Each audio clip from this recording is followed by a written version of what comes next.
Welcome to Rising Tides Live. I'm your host, Shawn Walchef. This is a Cali BBQ media production. Today, we're talking about customer success, whether that's B2B or B2C. We actually have never discussed customer success just as a topic as a standalone. So if you're in customer success, I would argue that all of us that are in business are in customer success, but we are going to do what we do best, which is build in public. Our restaurant has a media company. We started doing these calls actually on Clubhouse, these weekly live shows on Clubhouse, basically as team meetings of how do you build a media company on top of a restaurant. And the coolest part about it is that entrepreneurs, business owners, restaurant owners, storytellers, and technology professionals from all over the world started joining the show. They started sharing their experiences, their stories, their lessons, and now we have a community all over the globe of incredible entrepreneurs. We're going to bring them up on stage, but we're going to start with a story. So I will quickly start with a customer success story. As many of you know in this community, if you're watching for the first time, welcome. Please join our show. You can go to betheshow.media/rising tides. We do them every Wednesday, every Friday. But for many of you that do know in this community, I am on the Toast Customer Advisory Board. Now, I have been moved to the emeritus status, meaning I'm not an active board member for in-person, but I still do virtual, and we do a lot of work with Toast. When I walked into their headquarters for the first time, I saw customer success right on one of the main walls when you walk into Toast headquarters. When I think of what a brand needs to do is obsess over their customers and obsess over their customers winning. When I was part of the inaugural Toast Customer Advisory Board, they made an investment in bringing small to medium-sized business owners, independent restaurant owners from all over the United States, 4 times a year to Toast headquarters. And it was not as a vanity metric, not to say, oh, we believe in it. No, they actually did the work. So they were asking us all different types of questions about how we're running our business, how we're using our products, other things that we're using. And they were taking notes. Leadership was taking notes. Product managers were taking notes. And every single quarter, they held themselves accountable to those notes. Now, for me, I believe this is the gold standard of what customer success looks like. As we're building out Cali Barbecue Media and we're growing, adding more restaurant technology companies that are our clients, we have added customer success as part of our goal in what we do as we onboard clients, as we work with them, as they grow their company, and we do more stuff with them. So Ryan is new to the team. He's been a part of this community. Ryan, take 2 minutes, let everyone know that does know who you are, why you're here, and tell us a quick story about customer success. Yeah, thank you, Shawn. Ryan Skrzypczynski, for those who don't know me, longtime listener, first-time caller or host or co-host, new to the Cali Barbecue Media team, just joined 2 weeks ago to help lead our media partnerships. So that looks like obviously expanding our reach and bringing in those new logos, but also retaining our current logos and building with our current partners and clients and growing those relationships over time. And longtime operations professional in restaurants, all the way up until about COVID. And then COVID happened and I moved quickly into the tech sector and found a new home here. I think customer success, obviously, in a restaurant is much the same as it is in technology. It's not about a dashboard. It's not about, a number or a KPI per se, but also just providing value and understanding what it is that individual is looking for. Long story short, go back just a year ago. I was at another company managing one of the largest brands, one of the largest logos in the fast casual, fast food space across the globe. And they can be very difficult. But a good example of that was just being proactive, listening to who they were as a person, not just from a metric standpoint on a spreadsheet and a number and a data point for our launch plan, but also listening for the little things that they were looking for, picking up on those personalities and being proactive and using that and building a relationship with them as well. So what was once a very rocky relationship for the brand progressed very quickly. I changed the entire process with them and just said, you're just as much as human as I. You have status, you have title, you work for the largest brand, but you're still just a human, and that's what you're looking for as well. So that ultimately led to an increase in those KPIs, an increase in those metrics and performance standards that we were looking for. And then ultimately our deployment plan escalated, and we went from 16 pilot locations to a plan for 500 locations across all of North America in a matter of 6 months. So again, just listening to who they are, what they're looking for, bringing that value and being proactive. It's hospitality at the end of the day. We're still in restaurants. We still live to serve, and we should be doing that in every facet. Yeah, I think what's interesting, Ryan, is, just having this as a topic. We have a B2B audience, obviously B2C restaurant owners selling to customers. And as restaurant owners, I don't think we really think of customer success. It definitely lives more in the SaaS world of how do you reduce churn? How do you not lose a customer? How do you make sure that they renew? How do you make sure that you can give them more offerings? But from a restaurant standpoint, customer success is, did you fulfill the promise? Yep. There's so many different channels, and we talk about all the different storytelling channels, from the Google to the TikTok to Instagram to your website. So many different ways for discovery to happen about your restaurant. But when you come into your restaurant, do you fulfill the promise? Does your menu fulfill the promise? When my wife orders something from her favorite restaurant, does it come out with the quality that she expects from the last time that she visits? If she does, that is customer success, because the next time that we're thinking about where should we go dine locally, she's going to bring up the same place because they did a great job and they fulfilled their promise. So that is, a different way to look at customer success from the restaurant angle. Let's bring up the community. We'd love to have an open discussion. Tell us a story. Tell us what you're building. How do you look at customer success in your business? Best practices. And who better to start with than Laura Wilbur, DeNova, someone that lives and breathes customer success. I can't believe we haven't talked about this as a topic. But Laura, who are you? What are you working on? And go ahead. Tell us a story about customer success.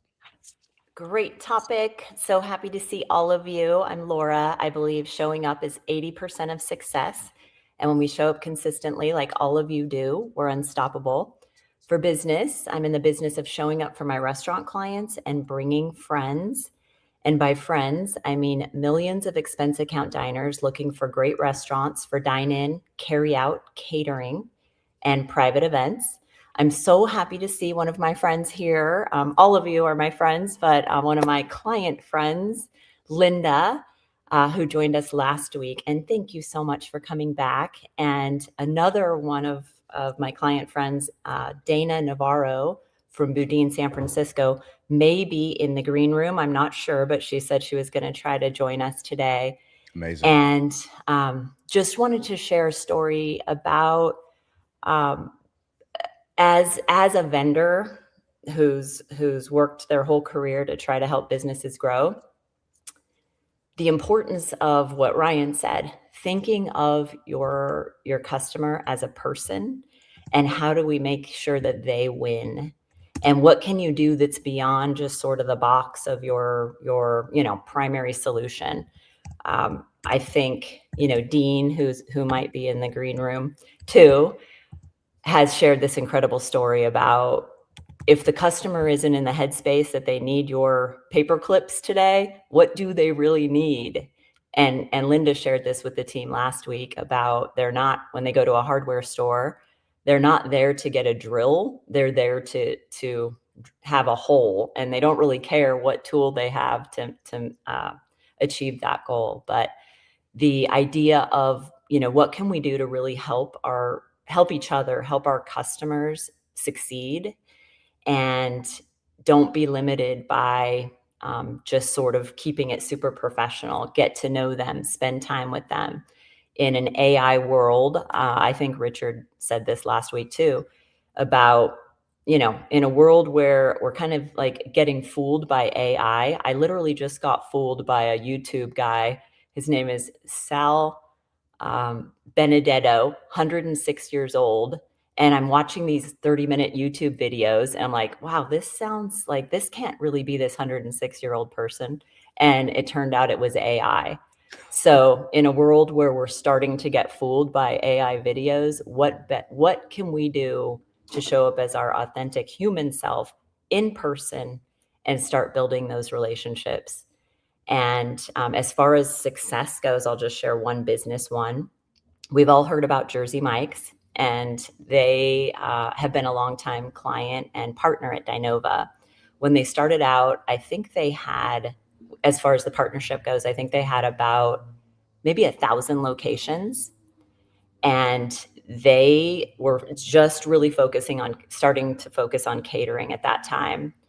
They made the decision to fund the loyalty rebates that the restaurants pay the companies as a thank you for choosing our restaurant.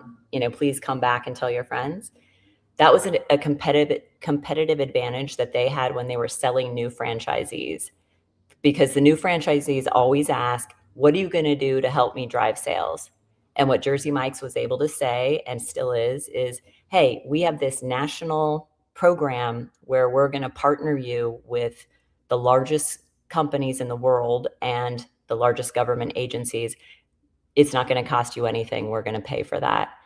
And I shared that story with a restaurant group in Arizona last week, and they said, you know what, we're getting ready to launch our franchise business, and we are going to do the exact same thing. We're going to pay for this for all of our new franchisees.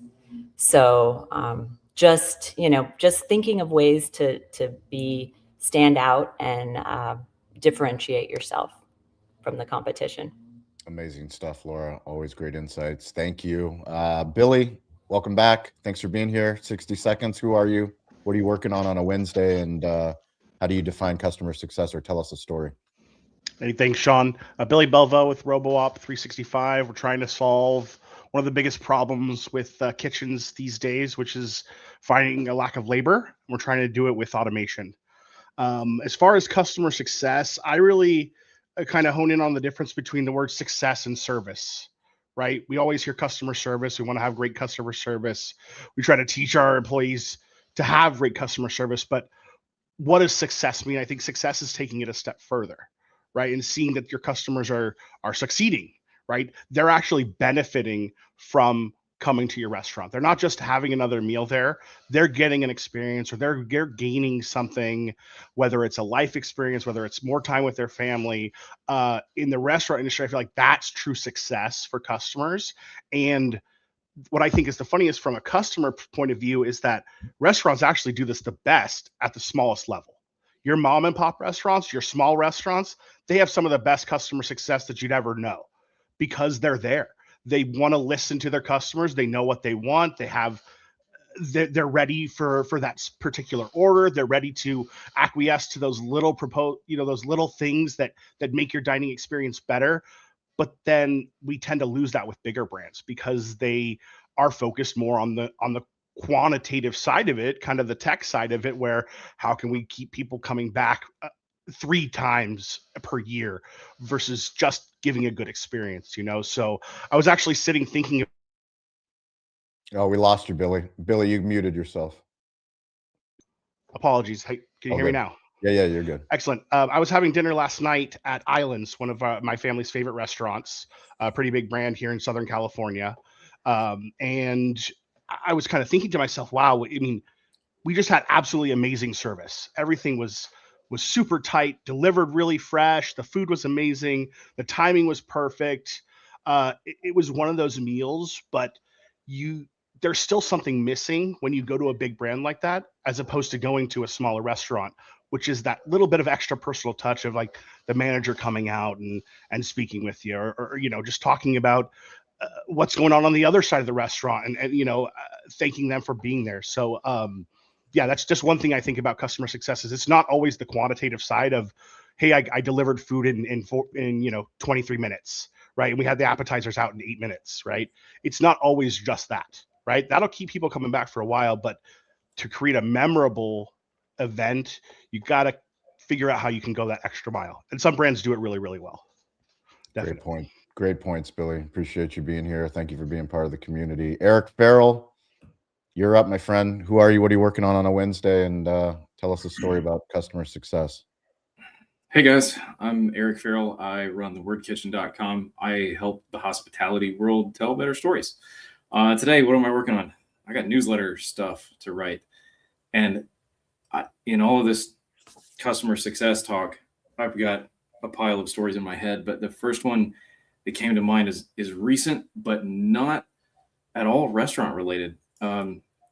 Last Friday, I went with my dad to the big boat sport and travel show that comes to Indy every year. They sell boats and RVs and fishing tackle and mopeds and all sorts of ridiculous stuff. But I was kind of looking around at RVs because my wife has this I must have a glamper thing going on. And one of these days, I'm going to end up with a big RV and we're going to travel the country. And I'm probably going to come see a bunch of you guys. But I just needed to info gather. I hadn't shopped yet. And we end up in front of this absolutely colossal trailer, like vertically colossal. It looked like a double-decker bus.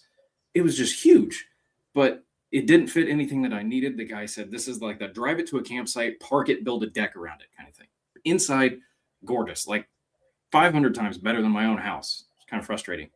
Anyway, sales guy corners me, and I kind of expected that, but we get talking and he's like, okay, what are you looking for? And I mentioned a few things, but very quickly said, I'm not looking to buy. He said, okay, how's your credit? And I said, abysmal. How's yours?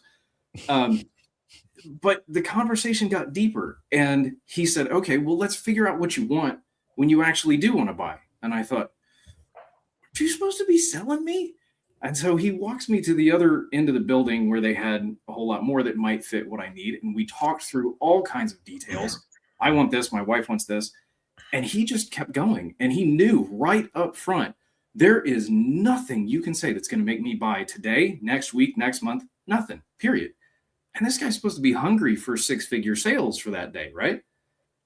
He covered so much more information than I could ever need. And I don't just mean like product features.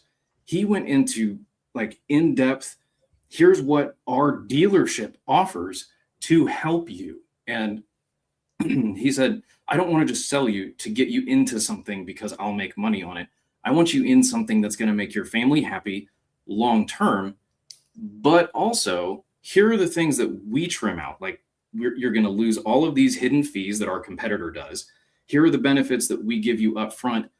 And it was stuff like the free annual inspection and free winterization. And all of this is boiling down to the point that he said, these are the things that you need for success, for your product, for your family vacations long-term that other companies, they don't do, they don't worry about. And if I trim out these issues for you on the front end, you're going to have long-term success. Because I want you happy. And it's an RV. It's not like you're going to be a returning customer. You're not going to buy one of these every 5 years. And he said, this is about customer success. And that like really stuck out to me. He said, if I do this and this for you on the front end, it saves you on the warranty issues on the back end. Because most warranty issues happen because this and this. But if you don't get an annual inspection, this is the tiny fine print they didn't tell you. Your warranty claim is invalid. You're going to get hit with thousands and thousands of dollars worth of fees. I had no idea. And he said, yeah, this is the stuff you're not going to find out anywhere else. But this guy just unloaded on me for at least half an hour with all the things I didn't know that I needed to know, knowing that he wasn't going to make a sale. None of his people were going to make a sale for me. I was literally a waste of his time.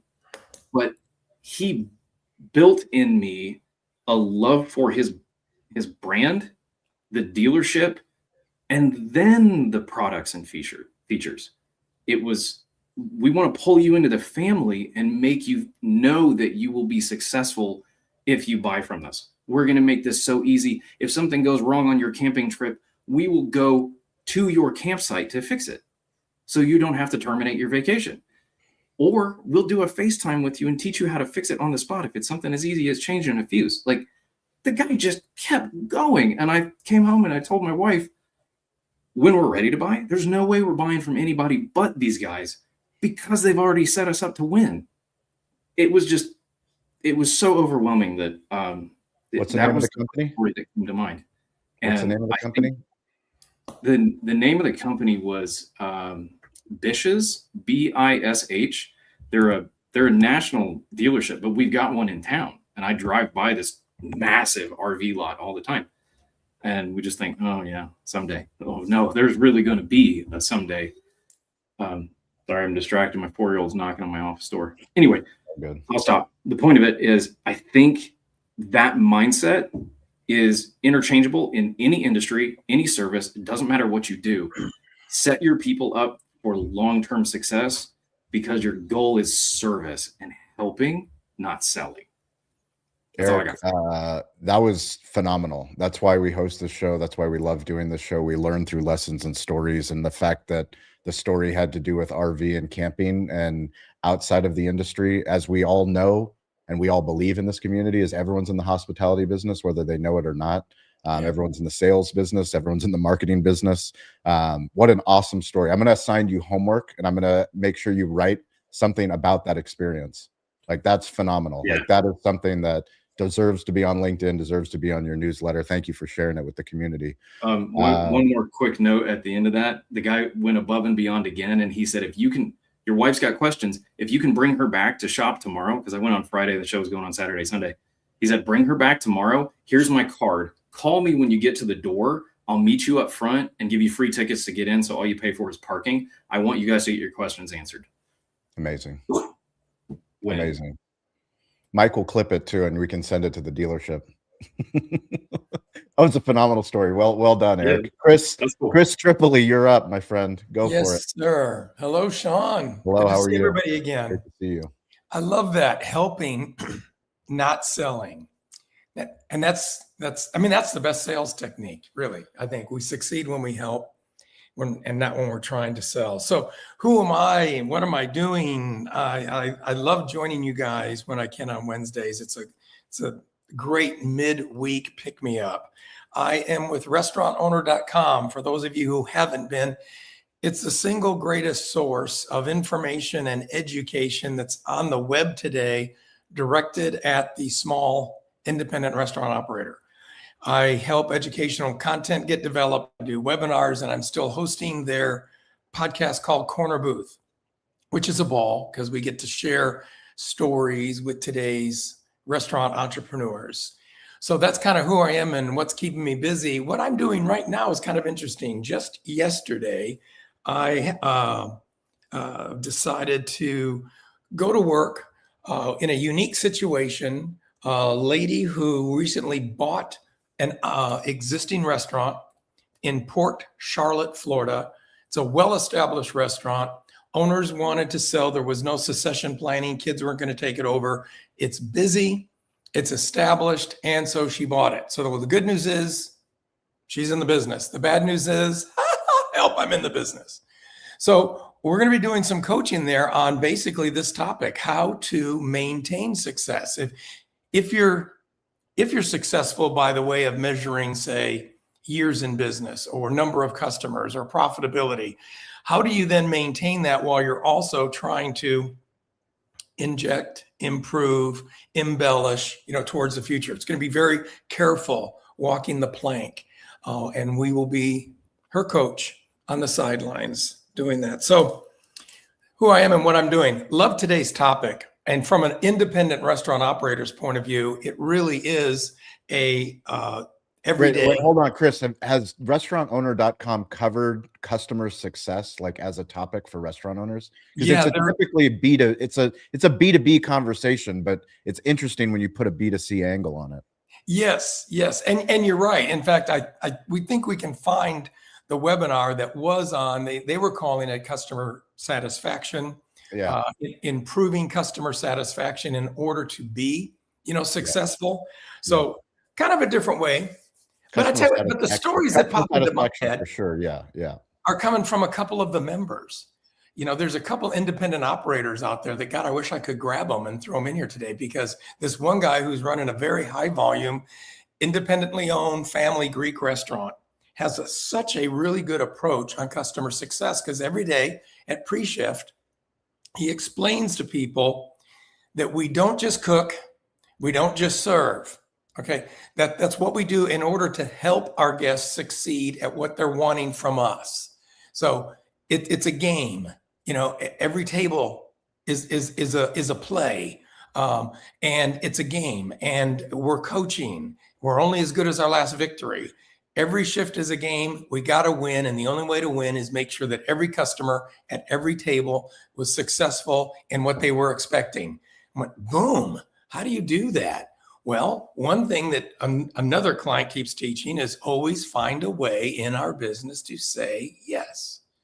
If you can just find a way to say yes, sometimes it might be relatively easy. It's a suggestion of something that you're selling. Sometimes it isn't easy. It's a customer request, and maybe it's going to require special attention. Maybe it's going to require the manager running into the kitchen. God, can we do this for them? But if you can find a way to say yes in whatever the situation is, you're going to help them succeed at what it was they were expecting from you. So, you know, even from as silly as this might sound, but I worked with a client years ago that was actually so energetic. I mean, this guy would run up to the table, and it's not just check, you know, was everything cooked to your order? Did anyone save room for dessert? Everybody happy today? When they responded that they were, this guy jumps back and goes, V for victory. We won at this table. And on to the next one. I thought, whoa, little animated. You probably can't do that in every maybe formal dining situation. But the point is, these are the things I think of when we're talking about customer success, because it works really good for B2B. I know, and that's a different thing, but if you're at the end of the line, face to face, eyeball to eyeball with the customer that you're serving, you've got to do that. You've got to realize that they're here with expectations. I've got to meet them. I've got to exceed them. And if I do, bingo, I scored a touchdown. If I can keep doing that, I won this shift. And it's not always about how many really guests, you know, that we served in a shift. Because if that was the case, that would be Friday and Saturday. Okay, but how about the Tuesday lunch? That might be kind of slow. So we have to look at guest success, not as how many, but how well. How well did we do? And we have to do that every single shift. That's hard, but that's the fun of it. So anyway, that's what I think of with this topic. Thank you, Chris. Love it. Great stuff. Linda, welcome back. So happy that you had a great call last week, and you're back again. Please introduce yourself. Who are you? What are you working on a Wednesday? And share a story about customer success. Yeah, thank you. No, last week was great, and everybody was very welcoming, and I've even had some chats with a couple people, so thank you for having me. My name is Linda Newkirchner. I'm a restaurant marketing executive. I'm currently exploring options for what my next phase looks like. I'm in Dallas. So, you know, I was thinking about this customer success topic because as a marketer, obviously I'm more B2C, although I know Ward mentioned I did some B2B for a little while with his sister company, which I very much loved. But, you know, I think, you know, when I think about my role as a marketer and being on a leadership team, I always try to remember that I have a lot of customers, right? Sometimes my customers have been franchisees. Sometimes it's been other people on the leadership team with me. You know, I was thinking of one example at my last job where the private equity company had recently bought the brand from the founder. And so as you can imagine, there was a lot of transitioning. There was a lot of trepidation from some of the original employees about what was going to happen. And I realized that when we first started to do our first LTO since I was there, and, you know, basically what they had done in the past was the chef just came up with the dishes. They used an iPhone camera and took pictures of it, and they, you know, printed out some paper menu and handed them to the guests. And so obviously we were bringing on a different practice. And on one of the calls, the chef said, we don't need to bring in a photographer. This is a waste of money. You know, why are you doing all this? And I very quickly realized that, you know, there was a little bit of work to be done, and an opportunity to really bring him along. And so, you know, it was a very long process of talking to him about the importance of the photography, letting him know that he was still, you know, even though he wasn't going to be making the food because the food stylist was going to be there, that it was really still, you know, it was going to be his food. And, you know, at the end of the day, when he saw the beautiful pictures and how amazing his food looked, when he saw what the menu looked like, and more importantly, when he saw how well the LTO did compared to previous LTOs, like, I think that was a success story. So even though it was an internal customer, you know, often, when we're in leadership, I think we have a lot of internal customers. So little bit different take on the topic. I love it. Great insights, Linda. Thank you so much for being here. We appreciate it. Julia, welcome back. So happy that you're here on the call. Who are you? What are you working on a Wednesday? And tell us a story about customer success and from your lens. Yeah, I'm Julia Tinajero. I am an independent restaurant owner in Concord, North Carolina. Me and my family own this Italian restaurant. Today I am working a normal shift. I'm actually just taking a break from the expo line to come jump on here. I have read the book Unreasonable Hospitality, and this conversation reminds me a lot of that book. And I've put a lot of what I learned in that book and different things into practice here. I actually just bought that book for a bunch of my managers here the other week. Hopefully they've read it. I have to follow up on that. But a few things came to mind on a smaller scale for my restaurant here. The other day, I was actually walking around the front of house on a Friday night, and we've been getting a lot busier. A lot of our tables are taken up by reservation. So we get a lot of people coming in the door and then being let down because they can't get a table. And I've been kind of teaching my staff every day, like, hey, we gotta, somehow make it work. I try, like someone said, to always say yes, one way or another. I try to tell them, don't tell them no. You can give them another solution, something different, but try not to tell them no. So I watched my young host, he's probably 17 years old, tell a couple, sorry, we don't have a table until 7:30. And at this point, it was like 5 o'clock. And obviously they didn't want to wait the hour and a half. But I looked up and I saw there was like 4 bar stools available. And I always try to tell them, hey, at least tell them the bar is first come, first serve, the patio, whatever it may be. So I looked at them, I said, give me 1 second. And I moved some bar seats around. I asked one of my regulars, hey, would you mind just scooting over one? I'm just, absolutely no problem. Like, they're all very friendly. So after all was said and done, the couple sat down at the bar. They were happy. And I went up to the host stand and I was like, hey, we don't have a table. You're right. But always make sure to just give them another solution. And I told him, I said, my goal is for you to go above and beyond the customer's expectation. If you look over and you see there's 4 bar stools and they're scattered about and there's a way for you to make it happen, if you can't do it, come find me and I'll do it. But somehow try your most for them. If they don't want to wait, if there's absolutely no room and they don't want to wait, that's totally up to them. But at least you gave them the option. So that's just I absolutely love that story. It brings me back when I was actually running and operating our restaurant on the Mother's Day or fight nights, of just give them an option. Like, as much as we're in the restaurant business, and my joke was that we're in the furniture moving business, is like, how do I create a table that doesn't exist? How do we take care of a party? Such good stuff, Julia. Thank you so much for sharing. If you guys aren't following Julia on Instagram and TikTok, just a reminder to the community, we have a Instagram chat, LinkedIn chat, Slack channel. If you want to join those, email mike@calibbq.media. He'll make sure to get you on those, but we support each other. So whatever you're putting out on social media, if it's LinkedIn, if it's Instagram, if it's TikTok, we want to support you. If you have a podcast, if you have a YouTube show, let us know. If you're showing up at one of the major industry events, let us know. Our community is there. We have people that we can connect you with. So that's just a reminder to the community. Marissa, Callie in the house. You're up. Happy Wednesday. Who are you? What are you working on? And tell us a story about customer success. Hello, everyone. Glad to be back. Saw the topic and it actually aligned with my availability and my schedule. So thank you for allowing me to be present. I am Marissa Callie, owner of Be Present Events. I do event strategy, on-site support, and marketing for corporate and nonprofit association events or clients, basically B2B mostly. But those clients serve customers and attendees and members.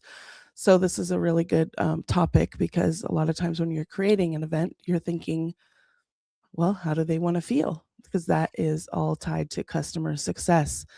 One one of the things that I was hearing when Laura was talking, and I think Linda mentioned this as well, is and my whole thing is about being present, right? Like, how can we be more present to hear what they have to say, to serve them, to move the chairs around? So I think I want to focus a little bit on, there's a few things of where I can let go in terms of a story. But I think I want to say, we have to get comfortable with asking for feedback. I think a lot of times we assume that they're happy because they haven't said anything. We put the ownership in their hands of asking, hoping that they'll say something if they're mad. And usually when someone says something and they're mad or disappointed, it's already got back to the point where you missed your chance to lead. So I think getting comfortable with asking for feedback and being open to changes if something's happening. And then also really listening to what they're saying. I think a lot of times we create the stories in our head that, like, oh, they're not going to like that seat because it's not what they chose, or they have to wait 30 minutes longer because we told them an hour and a half. And this happened on Valentine's Day weekend. It was an hour and a half wait for this restaurant, but we wanted to stay there because they're great. And they kept checking in with us. And it ended up being about 2 hours and 20-minute wait. And we waited because they were attentive. They kept, checking in with us. So I think, just those things of like asking and then also listening to what they're saying and really talking to them and being there. I think if you don't have someone in that role, that's not just taking the names, putting them on the list or setting the tables, have someone there that can bring the energy. And that happens in restaurants, but also at shows. I think you got a sales team, and the sales team's focused on getting your next calls, but you don't have someone there to like bring them in and say, hey, come talk to my person. And, the energy changes. So anyways, I don't know if that's enough stories, but yeah, I think my main takeaway here is just being okay with asking for feedback and being the leader to listen. Such a good point, Marissa. Yeah, asking for help obviously is a pillar of this community, and anyone that's listening or watching, I would say ask for specific feedback.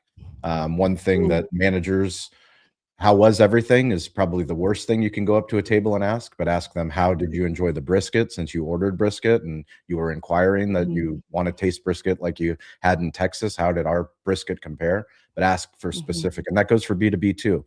On the customer success side, in the beginning, once you're building the engagement, ask them, what does success look like? When we evaluate this partnership in 3 months, in 6 months, in a year, what are the KPIs? What are the key performance indicators that you will win when you go to your boss, when we go and we present this case study? How is you winning? Because then our team can know, what are we going to do to make sure that happens? But great stuff. Appreciate it. Naki, welcome back, my friend. 60 seconds. Who are you? What are you working on a Wednesday? And share a story about customer success. Great to be here, Shawn. Thank you. Very nice to see new faces and the old faces. So I know I don't look like it, but I've been doing this for 20 years. And when I first started, I thought, the party who pays for the entire show is my customer. Over the years, as I gain more experience and more responsibilities, I realized, employees are my customer. Then, once I became an executive, then the distributor became my customer, right? I need to sell to the distributor the whole image, what we are on about, get them excited so they give me what I want. Then, as I started my own consulting business 3 years ago, I went full circle and I thought the restaurant was my client. Then I realized the restaurant isn't my client. It's actually the restaurant owner, which is a whole different thing. So I think all of the stakeholders are the customers in some aspect at some point in time. How much attention we pay to each one of these components is also dependent on on how we want to change, how we want to evolve, and what we understand from our business. Like what works for the restaurant may not work for the restaurant owner. That was the first lesson I learned as a restaurant consultant. So my first client actually was going under after 10 years in business, family business. So, and the entire family was going under. So I rolled up my sleeves, and this is someone you know, Shawn, and I thought I'm gonna save him. And I saved the restaurant in 6 months, but the journey was a tsunami for the owner. He wasn't ready for it. So then I realized my customer isn't the restaurant, it's the owner itself. So if the owner isn't ready for the journey, then I shouldn't pick him as I shouldn't be serving to that customer. Another thing that I learned in this business is how big of a part the other stakeholders really play. Mm-hmm. And I found that my skill set is increasing the pie for everyone by understanding how everyone works well with each other. For example, employees.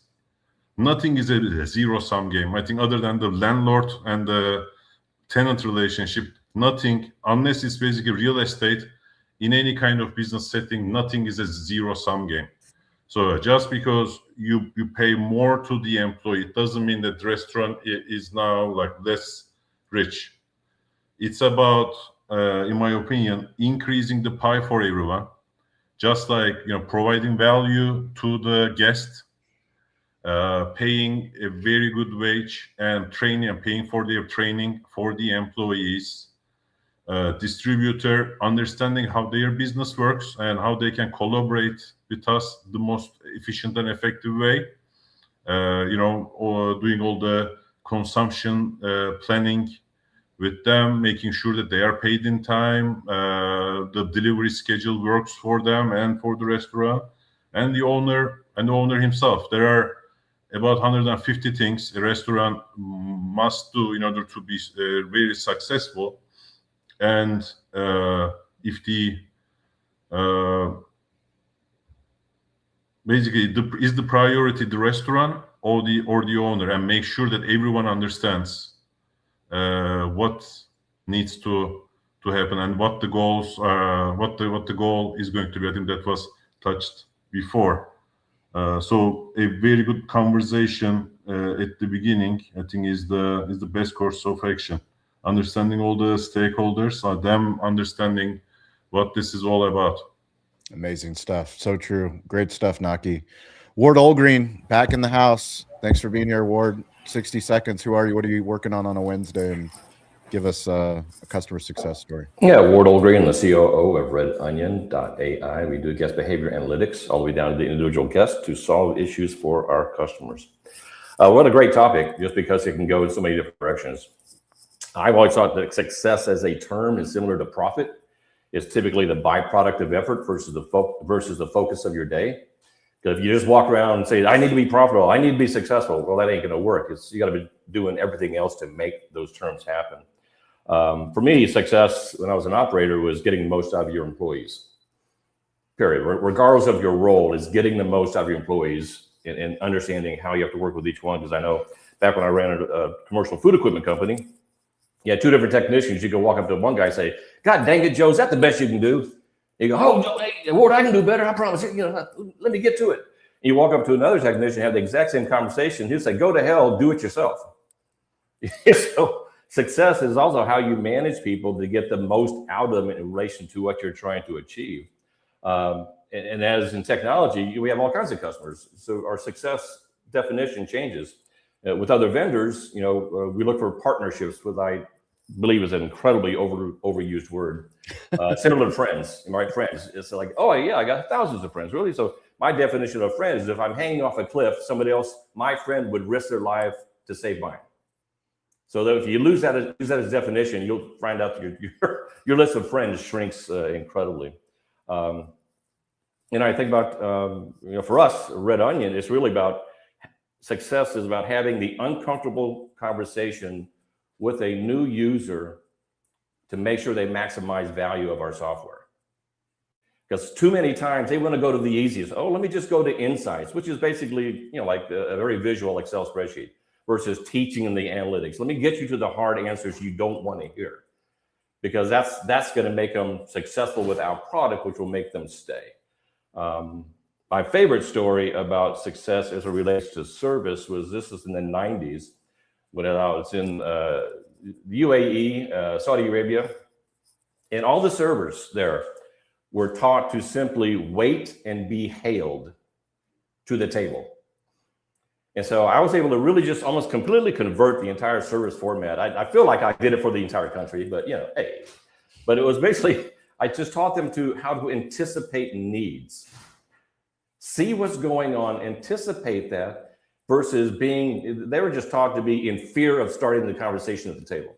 They were not allowed to do that because it's a very class situation. They're feeding the rich and they're serving the rich. And so they're waiting to be called to the table. They didn't have enough confidence to actually start the conversation. So to work with the employees in a different country and just teach them, says, the confidence is going to come from knowledge, and knowledge is going to come from understanding what that customer wants and then offering it before they need it. Do that, and then you make the entire rest of the visit to go, wow, this guy is on the ball, versus snapping my fingers to call people to the table. So for me, that was one of my favorite stories of changing our entire service process for the entire brand in a country. Amazing stories, Ward. Appreciate you showing up. The Jason Berkowitz is back. Jason, who are you? What are you working on? You know the drill. Jason Berkowitz, longtime restaurant operator, partner, founder of Arrow Up Training. We help restaurants satisfy compliance, level up their teams, and develop supervisors into leaders. I dropped that on a call the other day, and they were like, where have you been practicing that one? Rising tides. It was so funny. There was like 10 people on this thing, and they just all started laughing. They were like, well, that's the most succinct introduction out of all of us. That's fantastic, Jason. Yeah, it was really great. It was funny. It was like a little bell. An angel gets their wings every time, right? The bell. I was like, Shawn doesn't know. He's just smiling right now. Wanted to obviously be a part of the community, but very much welcome Ryan and say hello, as we kind of only digitally cross channels. So what's up? Great. What's great is listening to everyone, because this it's gone on a journey. I'll do two very quick ones. Originally, I thought customer success, and from Julia's perspective, absolutely. Like right now, I'm doing a little extra consulting work, getting my hands back in the soil, making sure what I'm telling people actually is true. And so, right, working on that with building a host program and whatnot. But Julia, my story was sort of from the other reverse side of it, and wanting to be a good customer as well as move the needle, because I've run, so many restaurants where I walk in, we booked online. They had said when we walked in, we booked maybe 30 minutes earlier because we saw there was availability. The host was like, I'm sorry, you booked just recently. We've got other people waiting for these larger parties. So it's actually not, it's going to be much longer than we said. Now, they didn't say it in the greatest way, but I understood, they're communicating what they could. I always respect somebody else's space, hands down, right? And so that's part of the job. But I saw a two-top, and there were three of us, a deuce sitting the long way, and there was space to the table next. I said, I got an idea. I think I can make, do you have another three-top waiting? They're like, no, it's a 4. And I said, okay, so we're not taking anybody else's table. Do you have a 2 coming in? She's like, no, I said, great. Can I move that table sideways? Because when you flip it, the 2 becomes a 3 quite easily, especially when there's a banquette and a chair, right? So if any of you have done this, Chris, right? We know, turn it, and then and it's cozy. It's not tight, it's cozy. But I wanted to respect. I go, can I go over and flip that table? I'm going to make this thing work, and we're all going to be happy. She was like, sure. And I took it, and I turned it, and I said something to the people next to us, like, no, this is great. And I looked, and I was like, great trick that I learned years ago. And trust me, people are fine with it because you see them and you're solving it for them. And we got in. and we got them money and we gave them money. And I had to flag down a server for a second drink. And that's another rant that I'm on for another time, another day, you know, where people are crying, I need more money. But it was. I love that you're back in the weeds, Jason. The stories are going to get so much better. Oh, so back in the weeds is so fun. But this was both of us seeing each other, right? I needed them to see me, and I saw them, and it was a mutual respect of being eye to eye. I'm going to tell you one other quick 30-second story, because I got to give props to Chip Close, you know, and this is on the consulting side of it, right? So like the consulting side of it, where one of the reasons I won't take consulting, right? Naki was talking about this, where the customer success is, and like Chip Close is the greatest thing. He says, so there's a shout out to him. The reason I stopped consulting, and he does mastermind work, is you go into a place, Chris is leaning in, he knows, you go into a place and they ask you to solve something. So what you do is you build this beautiful wall for them. And you say, all I need you to do is find somebody to hold this wall when I leave. I built you the wall. The wall is great. The wall can be whatever they asked for, you know, theoretically, and build you this wall. But then I'm going to leave and someone holds up the wall. That's what success looks like. And they're like, we got it. And you leave and no one holds up the wall and the wall falls. And then they call you up and they say, we gave you this money. We did this thing. You didn't do it. I'm like, you didn't have somebody hold up the wall. That's all we needed. We built you the wall. And it's one of the reasons, right? I love that when I heard that, you know. So good. It was so good. So I stopped consulting. And then Josh Kopel, who we all know, pulls me off the bench every now and then, and is like, just get in the game. And I said, only on one account. Somebody holds up the wall. Right. Or I'm going to help you find somebody to hold the wall, but I'm showing you in writing. I will give you the best thing in the world. But if no one's holding the wall, it's down, and that's on you. And so that goes back, Naki, to sort of like buy-in from the owner and different thing that you were talking about. Thank you for letting me stand. I know I came late, but that was amazing. Fun. That's amazing. Shout out to Chip Close too. Huge fan of Chip. If you're not following him, give him a follow. Restaurant Strategies, his podcast. Maddie Smokes is in the house. Maddie, who are you? What are you working on a Wednesday? Congratulations on your Cornell e-learning certificate. I saw that on LinkedIn. If you guys aren't connected to each other on LinkedIn, please do that. But huge shout out, Maddie. That's awesome, man. Congratulations. I had no idea you were doing that and saw it on LinkedIn. Was like, that's badass. Good job. So in the process of working on a lot of things, but for everyone out always there, learning, always learning. Yeah, always learning, pushing, changing, pivoting. So Maddie Smokes here, Maddie Smokes Barbecue and Catering, serving up true low and slow barbecue from Brooklyn to Sag Harbor, bringing the hospitality experience to you. And chef owner, JJ Cooper's Restaurant, Long Beach, New York, the city by the sea.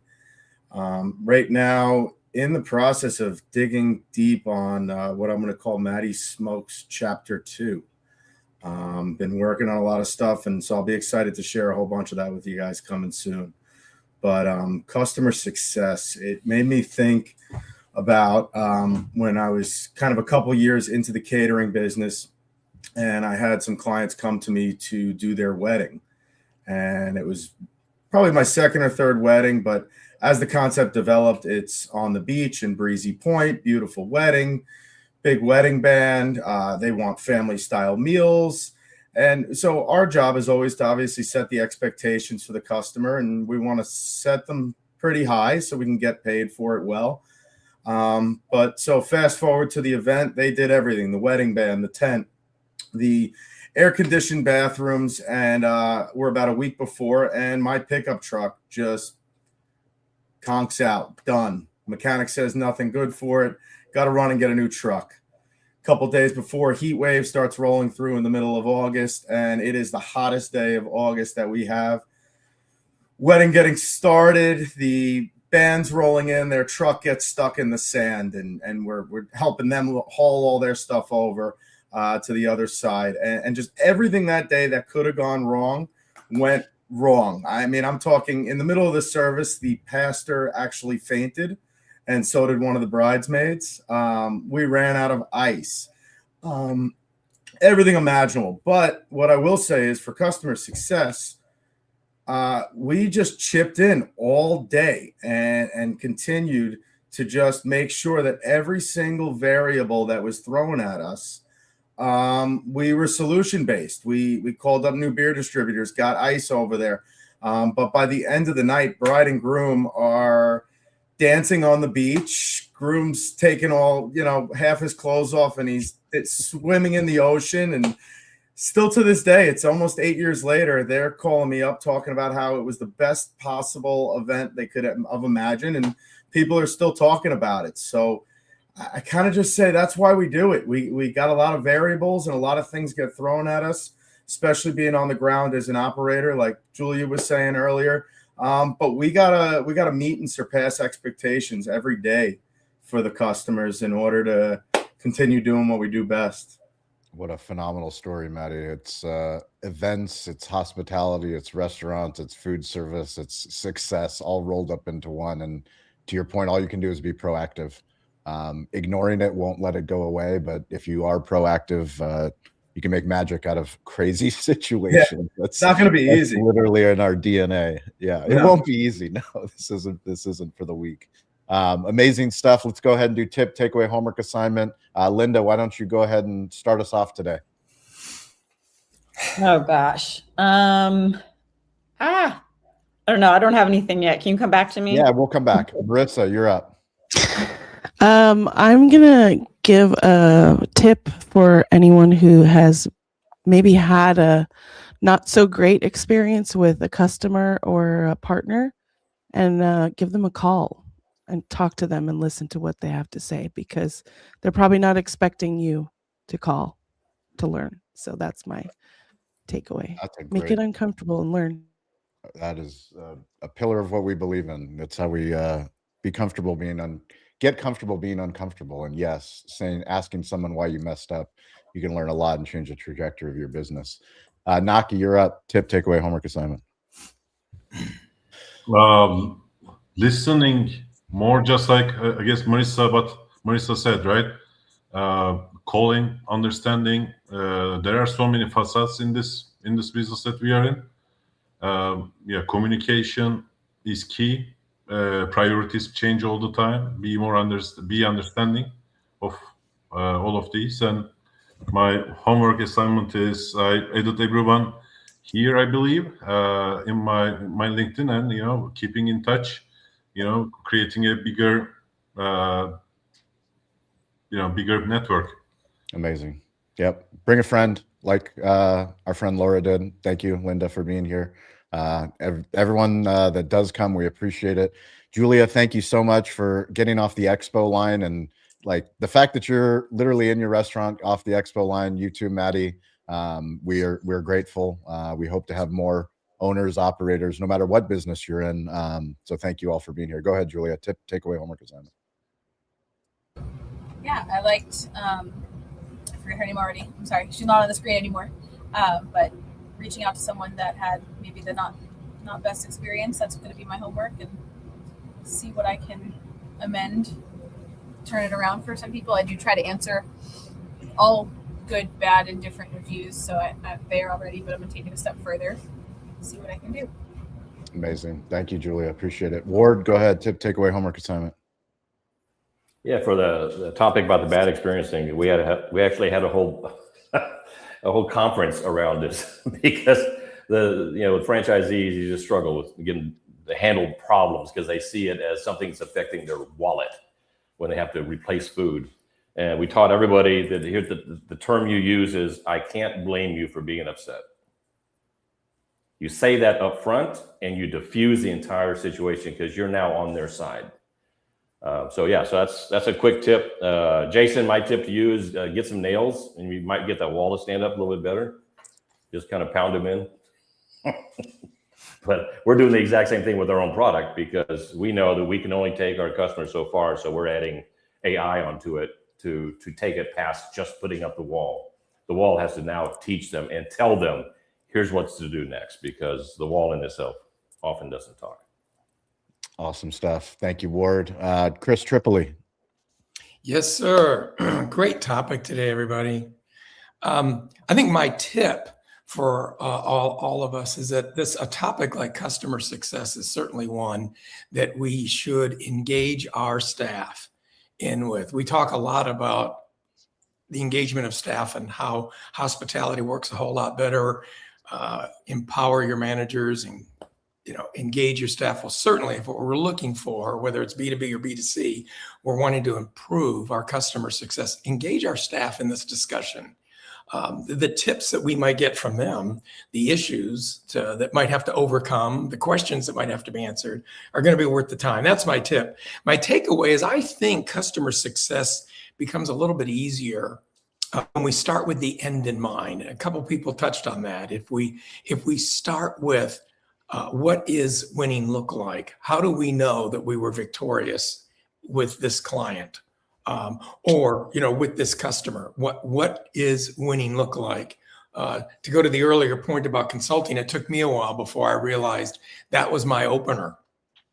Yeah. We're talking about how we're going to help this company, this restaurant, whatever. Okay, what does winning look like? How do we know that we won?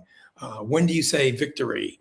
And then they come up with all of that good stuff. Then what I had to start asking was, okay, now who's going to do that? Okay, because I'm here to coach, I'll help, I'll inform, I'll recommend, I'll direct, and I'll lead the band.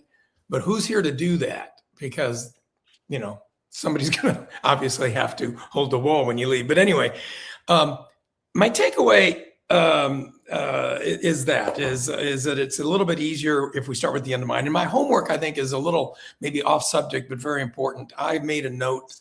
And I would share this homework with anybody who wants to jump in. But I think every day we should start with sending positive thoughts and prayers to our restaurant brethren who are trying to operate restaurants right now in war zone cities.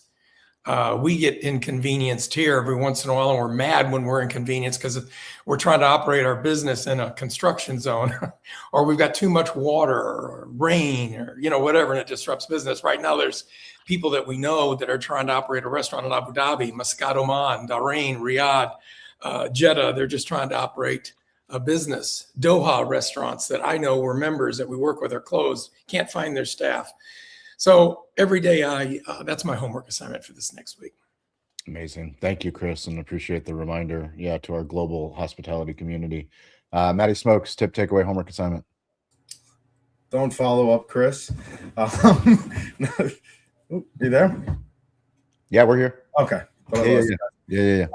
That was a tough follow-up. But for me, it's really just ensuring that, what does customer success look like Chris was saying, and try to find that end goal. And then this way, it's almost a little bit more of a metrics of understanding what it would look like for us to succeed. Awesome. Thank you, Maddie. Laura?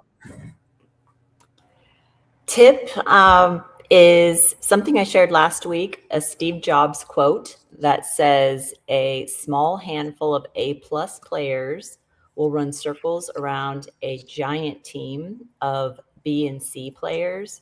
If you're a restaurant or a business that wants to provide excellent customer service and customer success, it is imperative that you are investing and paying whatever you need to make sure that you have the A+ people on your team. Those are the people that are going to go above and beyond for you, for each other, and for your customers. And to circle that back to the Jersey Mike's example I shared when we opened the conversation, that's exactly what Jersey Mike's did from the very beginning. They were incredibly generous. They had a handful of team members that stayed together and continued to invest in each other, in their guests, and really their franchisees. They not only funded their technology, they spent, I think, $175 million and paid 100% of the cost to retrofit the restaurants on behalf of the franchisees. Sweet. And then, as we all know, they just developed such incredible loyalty from their franchisees, and everybody stayed together. And then they sold for $8 billion to Blackstone. So invest in great people. Amazing Oh, stuff. and Thank you. last thing, I also shared last week about collective IQ.ai. So Ward, you mentioned using AI to help you stand up your business. This is for anybody who didn't hear it last week. Today, Buyer's Edge platform launched something called Collective IQ.ai. It's one prompt and it instantly gives you the answers from the top 4 large language models, Grok, Gemini, ChatGPT, and Claude. And then it will sort of fact check them against each other and give you the best answer. But you can see in one place, what do each of these 4 AI tools have to say about whatever your question is. For the next 30 days, it's free. And then later it's like pennies, per prompt. So check out collectiveiq.ai, and it's the word collective without the letter E at the end. Amazing. Thank you, Laura. Appreciate it. Eric Farrell. I would say, I don't know if it's a tip or a homework assignment, but I believe every business is in the hospitality industry. And I think the best way to confirm customer success is to lead with service. And like I tell my kids, the best way to do that is everywhere you go, every room you're in, every conversation you're in, if you live like the most important person in the room is everyone but you, it changes the whole game. And you lead with a heart of service and treating people like they're your friends and family. It's not about sales. It's not about getting the client to buy something. It's serving them and aiming for success, whether they buy or not. You're there to help them. Awesome. Shout out to Dean. Thank you, Dean. We see you. We appreciate you being part of the community and giving people on stage. We're getting more people on stage, which is phenomenal. More guests on stage. Hopefully we'll have to upgrade our StreamYard, and I don't know how many guests we can get to, but me and Mike and the team will look into that. Ward, did you go? You did? Okay, perfect. Ryan, close this out. My co-host, Ryan, customer success. For tip, takeaway, homework, I think tip and takeaway is the same. Customer success is hospitality. Bring it to them, be proactive, and provide value. Homework, I think just find ways to stay proactive with your base, whether that's a B2B, B2C, doesn't matter. Find ways to stay proactive and bring value to them first before they come to you with an issue. Awesome. And yeah, my takeaway is you have to define who the customer is, and you have to define what success is. If you don't know who the customer is, and if you don't know what success is, customer success doesn't work. So whether you're B2B, B2C, H to H, human to human, we're all in the hospitality business. We believe a rising tide lifts all ships. Grateful for everybody. Mike, thank you for producing the show. Reminder, Friday is Pitch the Tide, Restaurant Technology Showcase Show. That starts at 10 a.m. Pacific time, 1 p.m. Eastern time. If you have any ideas for topics for upcoming Wednesdays, please let us know. If you have guests that you want us to bring on, please let us know. Rising Tide lifts all ship. Rich Simmerman, co-founder and CEO of Cantaloupe AI, will be on the show on Friday. So please give him feedback on the tool that they're building for the restaurant and hospitality community. Thank you all. Ryan, Chris, Maddie, Ward, Julia, Laura, Eric, and everyone that joined us. Have an awesome Wednesday.